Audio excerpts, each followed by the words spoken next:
ناظرین، بھارتی cricket team کے کپتان وراٹ کوہلی کی جانب سے مسلمان کھلاڑی محمد شامی کی حمایت کرنے پر انہیں ان کی 10 ماہ کی بیٹی کی ریپ کی دھمکی دے دی گئی۔ ناظرین، اس ویڈیو میں ہم آپ کو تفصیل سے بتائیں گے کہ یہ دھمکی کس نے دی اور وراٹ کوہلی نے کیا جواب دیا۔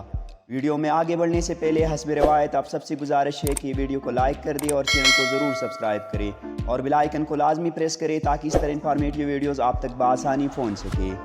دوستو، پاکستان سے شکست کے بعد انتہا پسند ہندوؤں کی جانب سے بھارتی ٹیم اور خاص طور پر مسلمان کھلاڑی محمد شامی کو تنقید کا نشانہ بنائے جانے پر ان کی حمایت کرنے کے بعد وراٹ کوہلی کو دھمکی دی گئی۔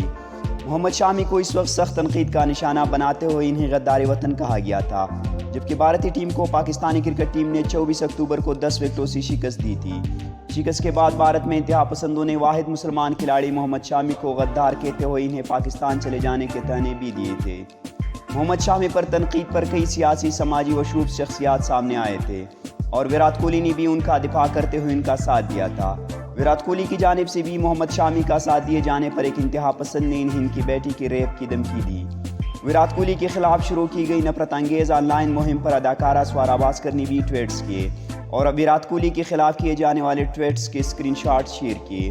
وراٹ کوہلی کے خلاف نفرت انگیز مہم 31 اکتوبر کو اس وقت تیز ہوئی جب بھارت اپنا دوسرا میچ بھی نیوزی لینڈ سے ہار گیا۔ ناظرین، اگر ویڈیو پسند آئی تو ویڈیو کو لائک کریں، چینل کو ضرور سبسکرائب کریں اور بیل آئیکن کو بھی پریس کریں تاکہ اس طرح انفارمیٹیو ویڈیوز آپ تک بآسانی پہنچ سکے۔ اللہ حافظ۔